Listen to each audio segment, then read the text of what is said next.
Olá, estamos aqui de volta com o nosso programa Saber Viver, nesse horário, né, das 10 e agora até as 11, né, nós vamos seguir um pouquinho mais.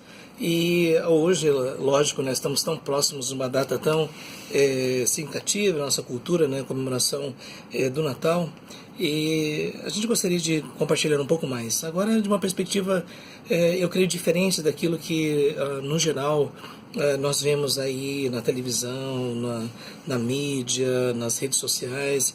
Eu gostaria de falar um pouco a respeito do nascimento de Jesus. Não é? Mas nós vamos então orar e pedir que Deus esteja nos abençoando. Oh, Pai, obrigado, Senhor, por este momento que nos dás, estarmos aqui. Nós queremos orar, Senhor, por cada ouvinte. Tu conheces cada coração, Tu sabes de cada necessidade. Eu quero pedir, Senhor, que Tu mesmo estejas falando, Senhor, a cada vida. Ó Deus, vem nos conduzir, nós te pedimos, em nome de Jesus. Amém. Então, a grande pergunta, não é, por que na nossa sociedade se comemora o Natal? Não é? E é lógico que hoje em dia na verdade, um conjunto de tradições, né? Se fala a respeito, por exemplo, da pessoa do Papai Noel, e que possivelmente tinha a ver com um sacerdote que gostava de dar presentes para as pessoas, pessoas humildes. Se fala também de uma lenda, né, desse homem que andava num trenó distribuindo presentes para pessoas que faziam boas obras, e depois foi aumentando toda essa questão dos doentes, da fábrica de presentes, a descida pela chaminé e todas essas coisas, né? E é interessante, né, que muitas crianças, talvez em outros momentos, né, tinham essa expectativa, né, de ver, algumas pessoas tinham esse costume de colocar um meião, né, uma meia grande em cima da lareira, né. Lógico que em nossa cultura a gente não tem isso, né, mas de aguardar ver algum presente ali dentro. E a questão da árvore de Natal, né, o pessoal decora, não é, alguns até com objetos assim especiais, conservados e tudo, né, que cada ano é uma forma de expressar esse momento, né? Se fala muito também, né, sobre essa questão de reunião das famílias, de reencontro, de festas, de confraternização. E também esse é um período, né, de reflexão. Algumas pessoas ficam até um pouquinho mais pensativas porque o ano está terminando. Algumas pessoas tentam fazer um balanço do que foi que aconteceu no ano que está encerrando, e já outras pessoas estão aí ansiosas para os planos que vão fazer para o ano que vem. Pessoas ansiosas para sair de férias, não é? Aquelas pessoas que podem, né, infelizmente, essa crise toda, muitas pessoas até mesmo têm se abstido, né, de gastar dinheiro e coisas assim. Então esse é um momento, né, de muitas faces, né, muitas coisas que estão acontecendo. Mas uma coisa que eu gostaria de destacar aqui é que o Natal significa basicamente a comemoração do nascimento de Jesus. E aqui está uma coisa interessante, né? Assim, possivelmente Jesus não nasceu no dia 25 de dezembro. E daí alguns dizem, mas como assim? É a data que é comemorada, mas muitas pessoas fazendo uma análise dos textos bíblicos e dos relatos que nós temos, algumas pessoas até mesmo suspeitam que na verdade Jesus possivelmente teria nascido no final de maio, início de junho ou algo assim. E outra coisa interessante, né, que é uma curiosidade, é que 2018, depois de Cristo, ou DC, né, interessante é que depois foi feita uma correção no calendário e se chegou à conclusão de que Jesus nasceu possivelmente 4 antes de Cristo. Mas depois que o calendário já se estabeleceu, então ninguém pensou em mudar isso, né? Então por isso que é bem possível que, se tivesse sido marcada a data precisa, então nós já estaríamos em 2022, alguma coisa assim. Essa é só uma curiosidade, né, em relação a essas questões. Mas eu creio que o mais importante, o mais significativo, é nós pensarmos sobre o significado dessa comemoração, né? Porque que em algum momento na cultura cristã se sentiu a necessidade de comemorar o dia do nascimento de Jesus. Quando nós vamos para as escrituras, para os evangelhos, para as cartas dos apóstolos, realmente nós não encontramos nada que indique que os cristãos iniciaram alguma tradição de comemorar a data do nascimento de Jesus.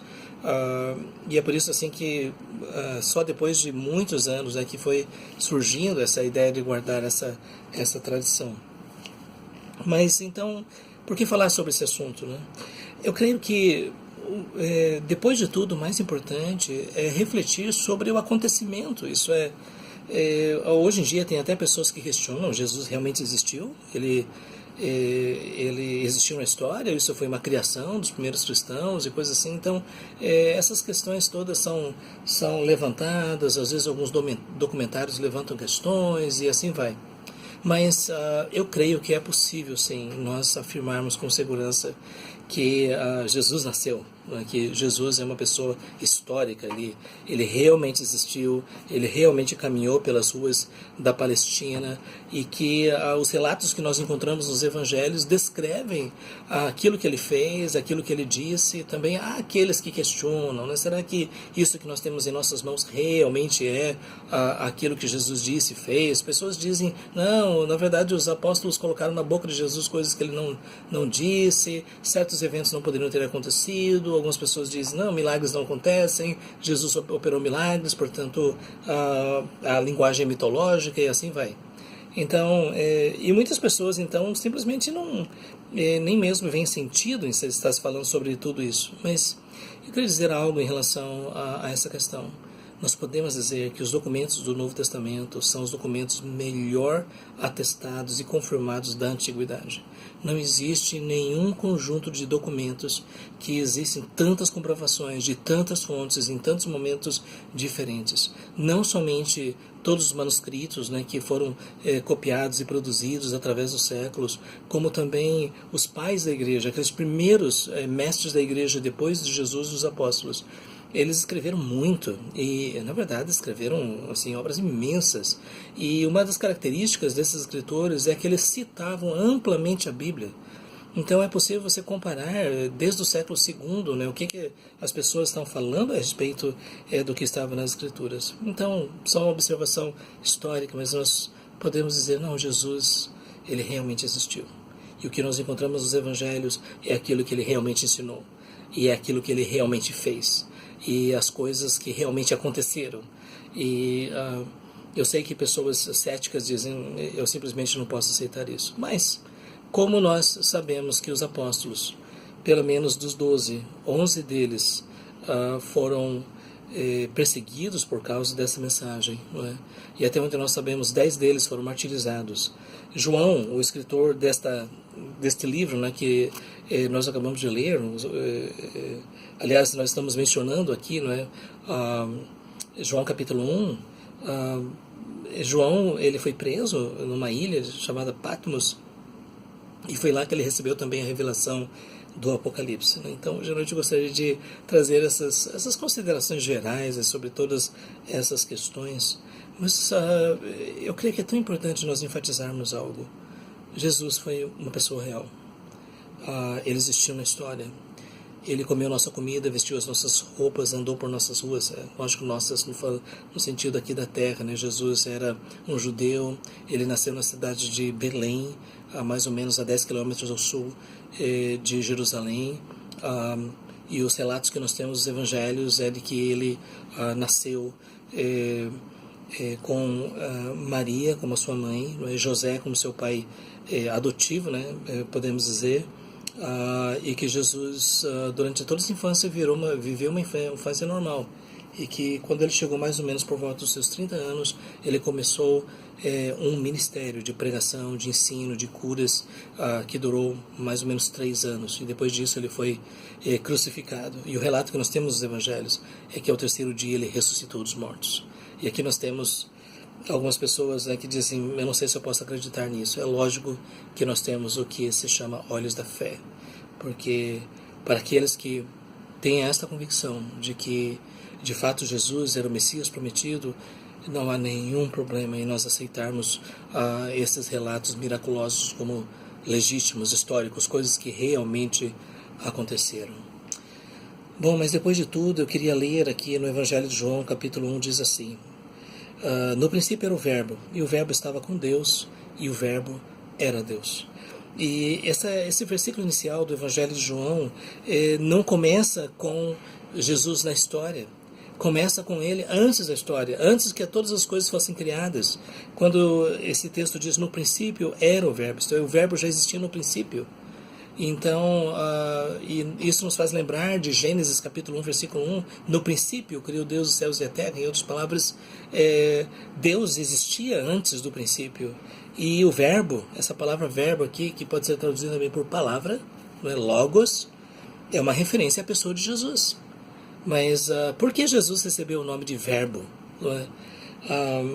E uma coisa interessante, né, que lá em Gênesis nós temos esta informação de que Deus criou todas as coisas através da sua palavra. Haja luz e houve luz. Então Deus declarava ele como Criador, ele deu ordem à criação, né, para que as coisas viessem à existência. E algo que nós encontramos no Evangelho de João é que essa ordem, na verdade, não era uma simples verbalização da boca de Deus, mas era o seu próprio Filho. O seu Filho era a palavra. E aqui está uma coisa um pouquinho mais profunda, filosoficamente falando, que a palavra é uma pessoa, não é? E essa pessoa é o Filho de Deus. E essa pessoa existia desde toda a eternidade e estava com Deus. E mais do que isso, e essa palavra era Deus. Então você vê como nós começamos o Evangelho de João diante de uma declaração muito, muito profunda. O que nós temos aqui é a realidade, como eu creio que é a realidade. Então nós podemos dizer que a história do Filho de Deus não começou em Belém. A história do Filho de Deus, na verdade, não teve um começo, porque ele existia com o Pai antes de todas as coisas, desde toda a eternidade. Esta é a declaração que nós temos aqui. E é lógico que nós, seres humanos, estamos acostumados a pensar em termos de tempo, de cronologia, de relógio, de estações, mas a declaração que nós temos aqui é uma declaração muito profunda, de que a realidade, como nós vemos no tempo e no espaço, é algo que uma vez não existia, mas que foi trazida à existência pelo poder de Deus através da sua palavra, e esta palavra era o seu Filho. Aqui o texto diz, ele estava no princípio com Deus, e a ideia aqui é uma ideia de relacionamento, de intimidade, de comunicação, de amor. Então era um relacionamento que havia desde toda a eternidade.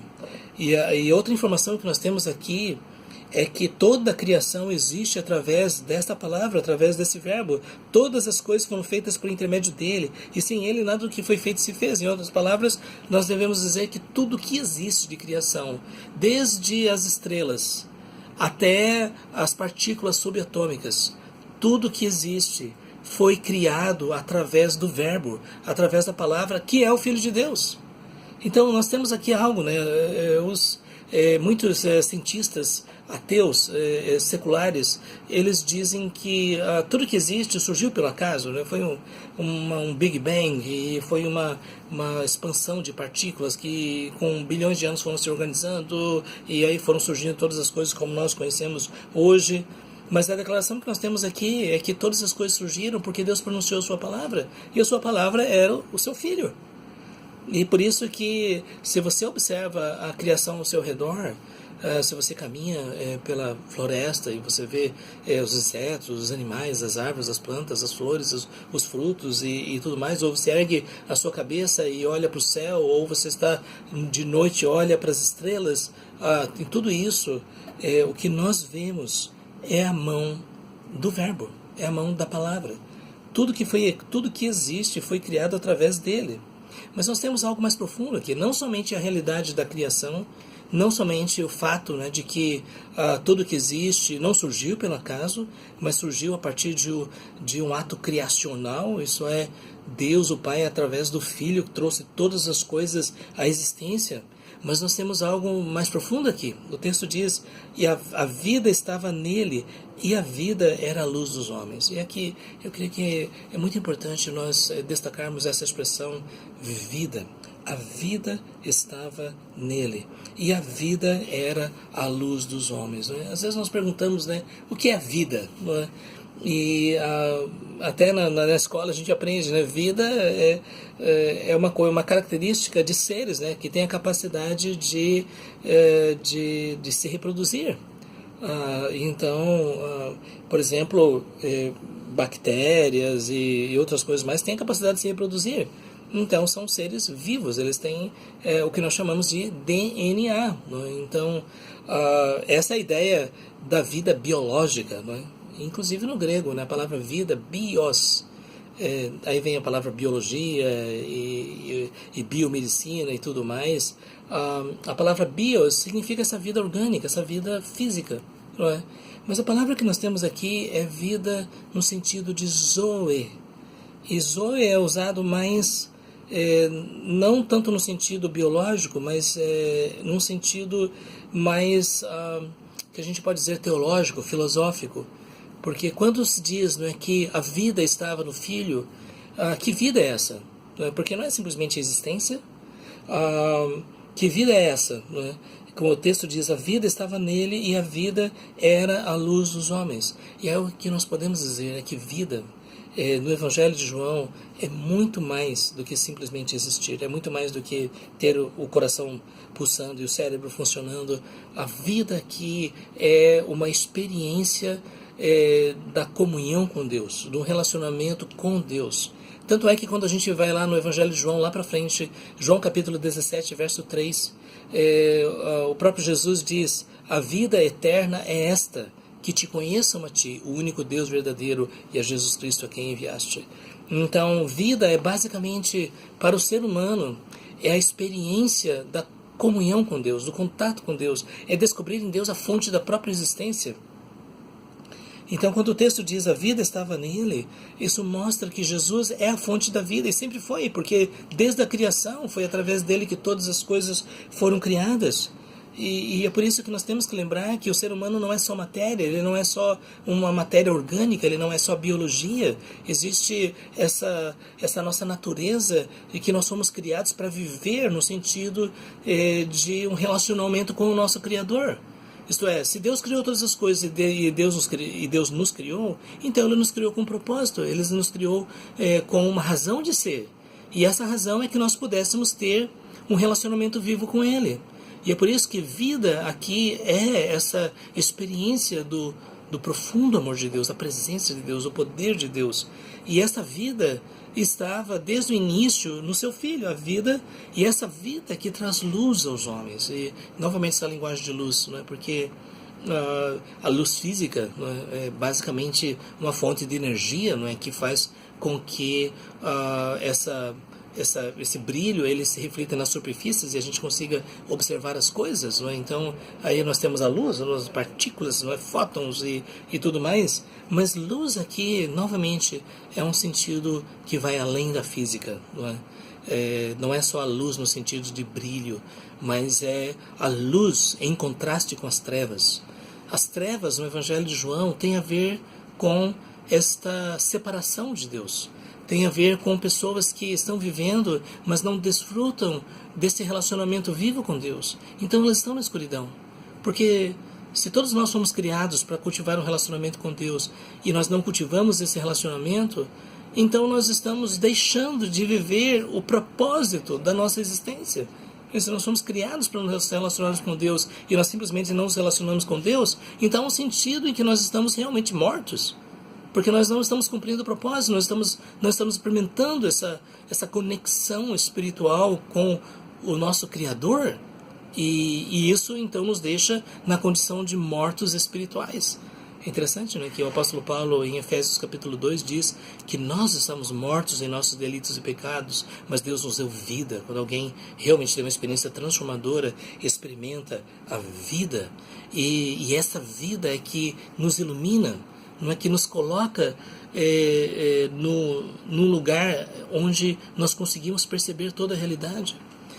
Nós podemos dizer, por exemplo, que os materialistas estão cegos para as realidades espirituais, porque eles dizem que a única coisa que existe é a matéria, portanto não existe nada mais do que isso, não é? E o que nós vemos aqui é que existe uma realidade que vai além da matéria, existe uma realidade espiritual. E essa realidade espiritual é que nos ilumina para perceber a realidade. Por isso que é algo muito triste, né, quando as pessoas continuam tateando na escuridão. Hoje a gente vê tantas pessoas que perdem o sentido da existência. Eles, qual é o sentido de eu existir? O que é que eu estou fazendo nesta vida? Será que eu nasci para alguma coisa, algum propósito, ou simplesmente estou aqui pelo acaso? O que nós encontramos nas Escrituras é que Deus nos criou e Ele tem um propósito. E quando nós desfrutamos desta comunhão com Deus, nós descobrimos a verdadeira luz. Porque por isso que um grande pensador do passado cristão disse que através do Evangelho nós não só conseguimos ver, mas conseguimos ver através dele todas as demais coisas. Isto é, nós conseguimos perceber o sentido da criação, o sentido dos homens, da sociedade e tudo mais, porque nós começamos a ver. Jesus disse: eu sou a luz do mundo. Quem me segue não andará em trevas. Então, Jesus é aquele que nos guia pelo caminho, por isso ele diz: eu sou o caminho, a verdade e a vida. Ninguém vem ao Pai senão por mim. Ele é o caminho.